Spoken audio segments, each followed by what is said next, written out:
Sacchalinité, pharmacon, sacchalinité, rétention tertiaire, organologie, néganthropologie. Ce dont je vais vous parler, ce n'est pas spécifiquement de Carl Schmitt ou de Hans Blumenberg qui mériteraient à eux seuls de longues conférences, mais de la façon dont leur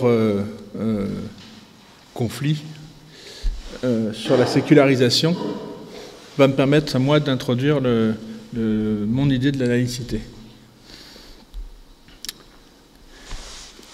Alors, dans la toute dernière phrase de Théologie politique 2, qui est écrite en 1969, enfin publiée en 1969, est une phrase latine. Stat pro ratione, libertas et novitas pro libertate. Cette phrase pourrait être une devise du capitalisme, du moins dans sa phase libérale d'après-guerre, d'après la Seconde Guerre mondiale, et dans sa phase néolibérale actuelle. Je vous en propose deux traductions. D'abord celle de Jean-Louis Schlegel, qui a traduit en français la théologie politique, qui dit « À la place de la raison, la liberté, à la place de la liberté, la nouveauté ». Et une autre traduction que j'ai faite à partir pour essayer d'être plus littérale, qui dit « La liberté tient lieu de raison et la nouveauté de liberté ». Cette phrase conclut la postface que Schmitt dédie à une lecture critique de la légitimité des temps modernes de Hans Blumenberg, qui est publiée en 1966. La seconde édition, qui sera publiée en 1988, sera la base de la traduction française. Donc Blumenberg entreprend dans son ouvrage une négation scientifique de toute théologie politique, comme le dit Schmitt. Pour résumer de façon lapidaire, Blumenberg affirme, avec une documentation et un argumentaire à l'appui, que la doctrine du salut, se prétendant absolue, elle ne peut par conséquent être transposée au politique, qui lui est entièrement non absolu, dont toute absoluité est absente. Cela signifie également qu'il n'y a aucune nécessité dans le politique, qu'il est absolument contingent. Carl Schmitt, pour sa part, comme tous même ceux qui ne l'ont pas lu le savent souvent, affirme en ouverture du 3e article de Théologie politique qui est paru en 1922 que tous les concepts prégnants de la théorie moderne de l'État sont des concepts théologiques sécularisés. Les deux opinions sont diamétralement opposées, comme le seraient les deux termes d'une diade, pour parler avec Simondon. D'un côté, un conservateur patenté, Schmitt, dont le conservatisme libéral correspond très exactement à ce que Michel Kluskar va nommer un peu plus tard la social-démocratie libertaire, et qui tire du théologique tout ce qu'il peut en récupérer pour expliquer le monde moderne et contemporain. De l'autre, Blumenberg, une sorte de traditionnaliste des Lumières, qui explique le monde moderne comme une complète sortie des superstitions religieuses. Les deux ont, à mon sens, tout à la fois tort et raison. En effet, ils sont deux représentants de deux traditions opposées, l'un catholique et conservateur, l'autre catholique également d'origine juive et libérale. Se joue entre eux la vieille opposition des conservateurs et des libéraux. Blumenberg écrit son livre pour poser la philosophie des modernes comme légitime et entièrement nouvelle, et non comme répétition de la pensée des anciens. Il écrit contre l'affirmation de Schmitt, que je reformule ainsi: tous les concepts politiques modernes sont des concepts théologiques sécularisés. Donc dans Théologie politique 2, en 69, Schmitt prend en compte la critique de Blumenberg, et ce dernier reprendra en partie son texte pour la seconde édition qui sera faite en 88. Il y a également une correspondance, une quinzaine de lettres entre 1971 et 78, dont la traduction française n'est pas encore publiée. Elle montre un Schmitt défenseur d'une rethéologisation du politique, qui défend sa position avec beaucoup moins d'élégance que dans ses textes académiques. et un Blumenberg souhaitant conjurer toute forme d'absolutisme.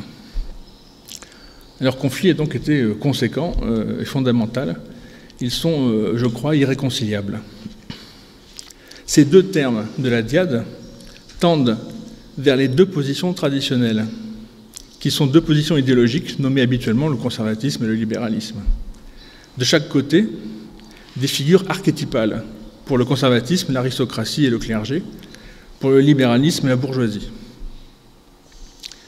Le peuple, lui, est ailleurs, en deçà ou au-delà, comme on voudra. Il est absent de ce découpage, car ce découpage ne concerne que ceux qui disposent du pouvoir à un moment de l'histoire. Or, le peuple a toujours été dépossédé du pouvoir, sauf en des cas particuliers et pour des durées très limitées. Je peux citer quelques exemples, la Commune de Paris, les soviets en 1905 et 1917, les conseils de soldats en Allemagne entre 18 et 19, avant l'instauration de la République de Weimar. Cette opposition est un jeu de forces contraires. Les deux termes de la diade sont des idéalités, sans aucune réalité concrète. Un conservatisme absolu d'un côté, un libéralisme absolu de l'autre. Nos auteurs, quant à eux, n'occupent pas les positions terminales de la diade, mais représentent les forces opposées qui tendent vers ces idéalités pures. Il y a une tension qui est montrée par la double flèche vers l'extérieur, les extérieurs de l'écran. Ils sont tous deux sur des positions intermédiaires, chacun argumentant pour sa chapelle. La situation du monde moderne découle pour l'un de la sécularisation, c'est-à-dire du passage des schémas du théologique dans le politique. Pour l'autre, le monde moderne naît du surgissement de la nouveauté, de la coupure du lien avec les anciens. Les deux modèles sont antithétiques. Le conservatisme autoritaire d'un État au pouvoir absolu, défendu par Schmitt, rencontre le libéralisme scientiste et potentiellement libertaire de Blumenberg. L'explication théologico-politique du monde moderne rencontre une explication déthéologisée, purement mondaine et humaine, évacuant toute transcendance. Il va sans dire, tout du moins ici, que c'est la composition des deux qui fait le réel. Ils ont tous deux, et je dis, raison et tort. Si on adhère à l'idée qu'une approche du réel parmi d'autres fait découler sa constitution de la composition des positions conservatrices et libérales, il est clair que les deux théories ne peuvent ni avoir totalement tort, ni avoir totalement raison. Il paraîtrait logique, afin de s'approprier plus facilement, s'approcher plus facilement du réel et de pouvoir le décrire avec moins d'inexactitude, de retirer ce qu'il y a de plus conservateur chez Schmitt et ce qu'il y a de plus libéral chez Blumenberg. Malheureusement, les choses sont plus complexes. Je résumerai cette complexité d'une phrase simpliste que je vais essayer d'expliciter par la suite. Les libertés ne sont possibles que parce qu'il y a sécularisation. Et cette sécularisation, nous ne savons pas exactement ce que c'est, car nous n'en sommes pas encore sortis. Dans son livre « La querelle de la sécularisation », Jean-Claude Monod écrit en ouverture de sa préface « Nous ne savons pas ce que signifie sortir de la religion. Nous ne le savons pas, en ce sens, et pour cette raison, que l'expérience historique qui peut être désignée comme sortie de la religion n'est pas close. Cela veut dire que nous sommes encore déterminés par des croyances intellectuelles, morales, juridiques, politiques, j'ajoute économiques, des conceptions de l'être et de l'humain qui proviennent de l'interprétation chrétienne ou judéo-chrétienne du monde. Il faut s'inspirer, je crois, de la phrase de Nietzsche qui rend raison des difficultés que nous rencontrons avec la sécularisation. Tous les concepts dans lesquels se récapitule sémiotiquement un processus dans son ensemble échappent à la définition. Seul est définissable ce qui n'a pas d'histoire. Nietzsche parle du châtiment quand il formule cette phrase. Il est difficile de donner une définition simple et concise de la sécularisation puisque son sens évolue au fil des âges.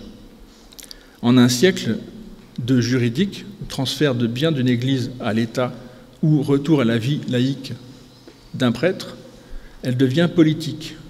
Pour Jules Ferry, l'enseignement laïque continue la sécularisation de la société. Par la sécularisation de l'école, et de ce fait devient laïque. Il y a confusion entre sécularisation et laïcité, ou du moins, la pensée porte à croire que la laïcité serait comme l'achèvement de la sécularisation. J'ai dit que Jean-Claude Monod affirme avec raison que la séquence historique de la sécularisation n'est pas terminée, ce qui pourrait mener à penser que la laïcité n'a pas encore émergé. Cela serait une erreur. Pour Jules Ferry, la laïcité n'est qu'une phase de la sécularisation qu'a apporté la modernité. Ce faisant, il imagine une tradition séculière contre la tradition religieuse. Il le dit lui-même, aujourd'hui, nous venons suivre cette tradition. Ce qu'il fait s'appelle créer ou perpétuer une idéologie, en l'occurrence l'idéologie républicaine. Dans la pensée de Jules Ferry, aussi bien que dans celle de Carl Schmitt, la sécularisation est passée du statut d'un processus historique que l'on peut constater et étudier à celui d'une tradition qu'il s'agit de continuer, de défendre ou de combattre. C'est une position conservatrice au sein du libéralisme. Je dirais pour ma part que la sécularisation ne prend pas racine dans la modernité, mais dans l'Empire romain. Au moment où l'Église chrétienne se constitue séparément de l'État impérial. Il y a une épaisseur religieuse, juridique, politique et économique qui constitue le processus de sécularisation. Ce processus masque des évolutions politiques et sociales, théoriques et pratiques, dont la multiplicité est niée par ce mot unique. Et ce mot unique qui les désigne finalement toutes sans spécifier leur particularisme. Si nous pouvons définir, malgré Nietzsche, ce qu'est la sécularisation, c'est pour en donner une définition appauvrie, univoque souvent, ou alors contradictoire, qui ne rend pas compte de la richesse du processus qui a constitué cette notion ou ce concept. On peut dire par exemple que la sécularisation est amorcée par la séparation de l'Église et de l'État. Je dis bien amorcée et non achevée. Or, cette séparation, cette schisme, se met en place avec l'Église chrétienne dans l'Empire romain. Cette dernière se constitue à côté de l'État, comme un État séparé en fait. De ce fait, la religion quitte la vie des Romains, où chaque acte de la vie quotidienne était un acte sacré, entraînant la satisfaction ou le mécontentement de tel ou tel dieu, pour rejoindre une position extérieure et hiérarchiquement supérieure. Avec la mise en place de l'Église chrétienne, quelque chose s'achève. Ce quelque chose est ce qu'on a appelé plus tard une religion civile. La religion civile est le lien social et politique d'une population, comme celle d'Athènes ou de Rome. À Rome, ça se nomme la religio romana. Et cette religio n'est pas la religion que nous connaissons, car elle comporte un aspect politique fort qui a disparu de la religion chrétienne en tant que religion et pas en tant qu'église constituée, qui devient uniquement lien social, qui s'approprie le lien social qui appartenait avant aux politiques. Je ne dis pas que l'Église n'est que sociale. Elle a évidemment un rôle politique très important dans l'histoire, en tant qu'Église, pas en tant que religion.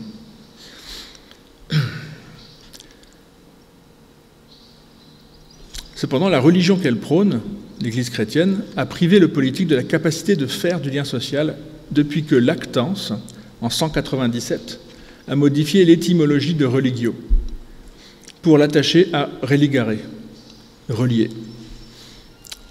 La question de ce qui fait lien dans une population est passée du politique à la nouvelle religion et ne se développe pas comme partie intégrante de l'Empire, mais comme institution séparée. Ce sont les deux cités d'Augustin, par exemple, celle de l'homme et celle de Dieu. Ou celle d'Abel et celle de Caïn, c'est aussi dans le texte de la cité de Dieu. La séparation est donc mise en place par l'Église. C'est cette fondation qui autorise la sécularisation, c'est-à-dire la mise à distance progressive du religieux par rapport au monde. J'ai dit religieux, on devrait dire de l'ecclésial. C'est-à-dire la mise à distance progressive de ce qu'on a appelé le monde et le spirituel, si vous voulez.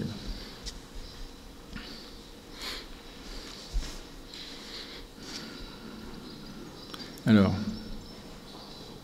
c'est cette séparation qui va créer les positions et fonctions sociales antagoniques de clercs et de laïcs, de spirituels et de mondains, de religieux et de séculiers, de théologiques et de politiques, de sacrés et de profanes, de croyants et d'incroyants.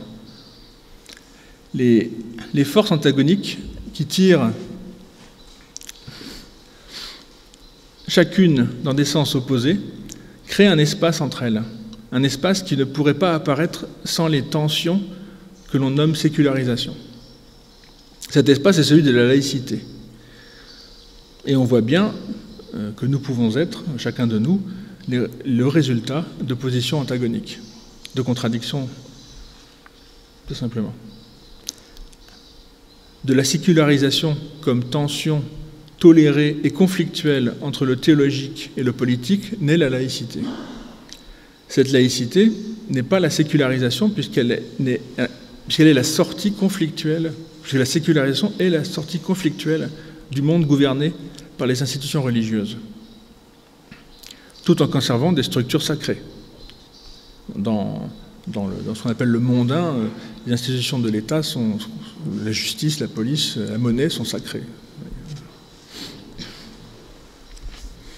La laïcité n'est pas non plus la tolérance, car cette dernière fait coexister des communautés préétablies. C'est la société multiculturelle telle qu'elle est pratiquée dans les pays anglo-saxons. Enfin, la laïcité ne se réduit pas à son étymologie conflictuelle, le laïcisme, étant donné que ce dernier est une posture anticléricale, celle du laïc posé par le clerc comme son autre et son subordonné. Avec la laïcité, il ne s'agit pas de poser la question de la lutte. La lutte s'est faite en amont, avec la sécularisation. Et dans le combat laïciste républicain en France, par exemple.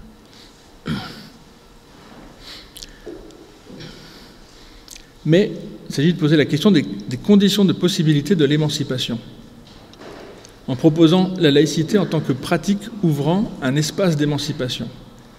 Cet espace laïque ne se met pas en place comme espacement, comme je m'embrouille tout seul. Cet espace laïque se met en place comme espacement, comme ouverture. C'est la séparation opérée par les forces opposées mises en œuvre dans le processus de sécularisation. Une ouverture sur le modèle de la clairière de Louvaire, de Heidegger, comme apport de lumière dans l'ombre de la forêt. Ouverture, dégagement de la clairière en vue d'un habité. Et cet habité, avec cet habité, il ne s'agit pas de combattre, c'est-à-dire de mourir. Il s'agit de vivre, il s'agit d'être avec l'autre. Cet espace est gagné sur la tradition qui le précède, grâce au processus de sécularisation qui le rend possible. Une fois établi, par l'histoire des luttes qui le précèdent, ce n'est pas ou ce n'est plus un espace d'opposition, mais un espace permettant une liberté de pensée, affranchi des cadres conservateurs dans lesquels nous vivons et avons été élevés.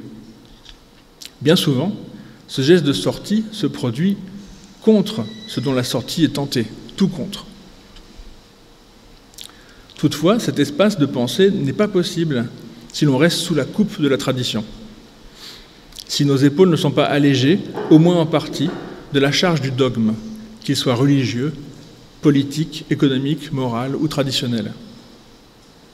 Cet allègement est le travail de la mondanisation dans la sphère métaphysique, de la sécularisation dans le champ de l'histoire.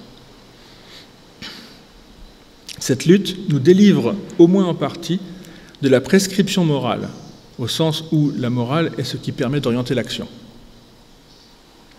Elle nous délivre des interdits dont la dernière limite explicative est la foi. Quand à la question « pourquoi ?», il ne peut être répondu que parce que c'est écrit, ou parce qu'il en a toujours été ainsi, ou parce que c'est la tendance du marché. La laïcité, c'est donc l'ouvert, comme territoire vierge, mais pas au sens de la forêt vierge. La main de l'homme produit cette ouverture, en mettant en œuvre la séparation, en dégageant la clairière, donc avec des outils. Il s'agit de la constitution technique d'un milieu associé. Cependant, et pour filer la métaphore, la superficie et la forme de la clairière dépendent de celui ou de ceux qui la taillent dans la forêt des traditions. Elle n'est donc pas vierge d'idéologie ou de croyance, et ne peut pas l'être. La laïcité a une visée émancipatrice, il dit. Et c'est dans la clairière, comme ouverture, en tant que séparation, que cette émancipation peut éventuellement advenir, comme localité. La laïcité est l'ouverture d'une localité sociale constituée de manière spécifique, avec des traits comme l'ouverture à l'autre, la bienveillance, la protection de la liberté de conscience et d'expression. C'est un lieu, l'ouvert est un lieu, une localité, et en même temps c'est un espace, c'est une relation entre des lieux, qui permet à chacun d'exprimer de la manière qu'il souhaite, soit la répétition d'une tradition, la sienne ou une autre, soit sa remise en cause.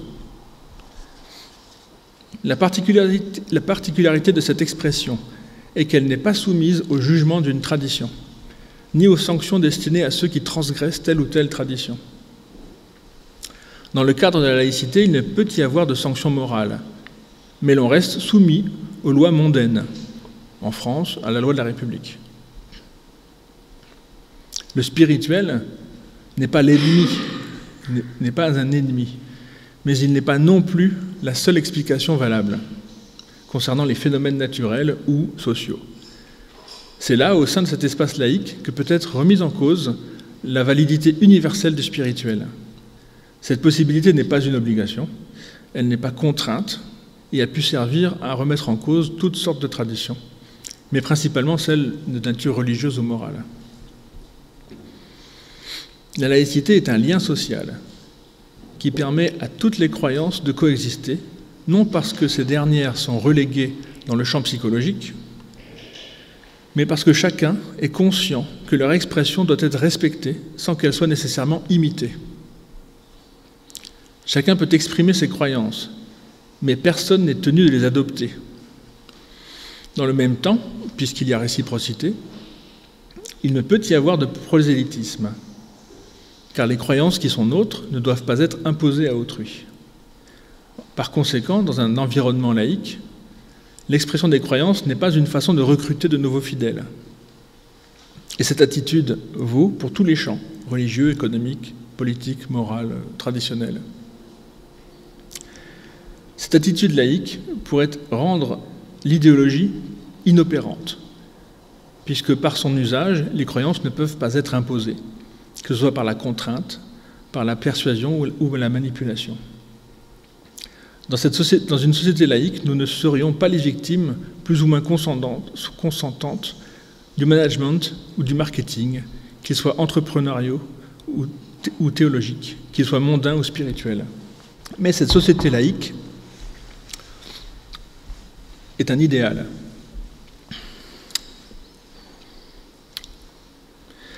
Elle serait un des termes de la diade, composée de la communauté laïque à une extrémité et de la communauté pleinement idéologique de l'autre, celle qui n'a pas connu de processus de sécularisation, la société absolument traditionnelle. C'est à partir de cette diade que nous devons penser la société réelle comme occupant une position intermédiaire entre ces deux termes, ou extrémité ou extrême, ou pour le dire autrement, ces deux idéalités. Une société étant une individuation psychique et collective, une communauté avec des attendus qui lui sont propres, club de rugby, syndicats ou ouvriers, famille, partis politiques, sociétés savantes, communautés religieuses, nations, etc. Chacune d'elles, chacune de ces sociétés est à disposer entre les termes de la dyade selon des critères permettant de déterminer si elle tend plus vers le laïque ou vers la tradition. Il y a aussi une tradition de la laïcité qu'il convient de ne pas oublier dans un supposé inconscient collectif, afin de ne pas recréer un inconscient qui ferait reposer la société sur un antéprédicatif. Il n'y a pas une essence de la laïcité qui se cacherait sous la production de la société à tendance laïque, tout comme il n'y a pas une essence de la tradition qui serait au fondement de la société traditionnelle. Dire que les deux termes de la dyade sont des idéalités, c'est-à-dire qu'ils n'ont aucune réalité, mais servent de limite idéologique à une réalité qui se situe quelque part entre eux, comme résultante des deux tendances, comme équilibre métastable entre deux ensembles de forces contraires.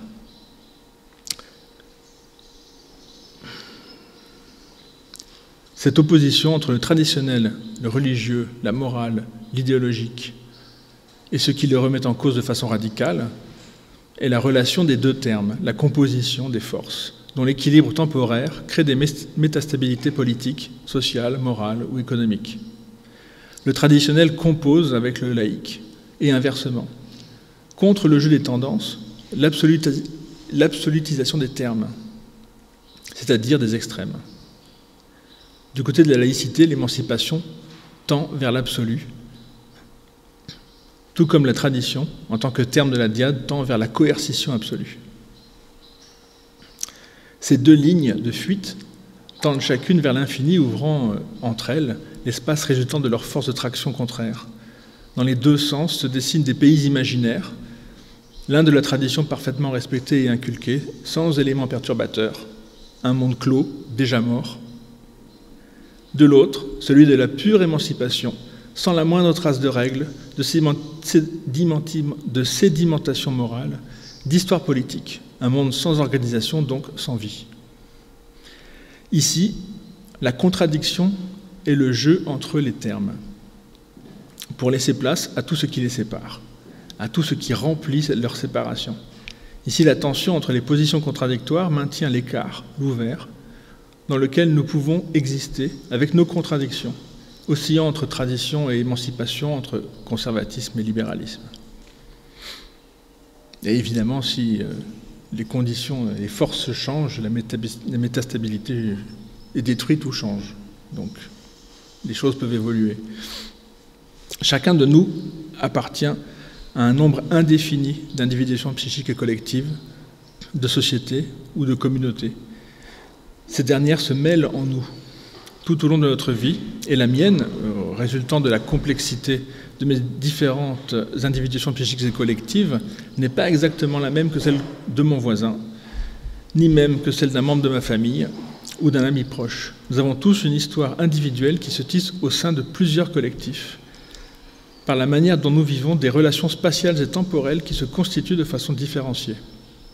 En conséquence, la communauté laïque n'existe pas et reste un idéal posé au loin comme désirable, mais dont la réalisation serait tout aussi néfaste que la réalisation d'une société absolument traditionnelle. Je vous remercie.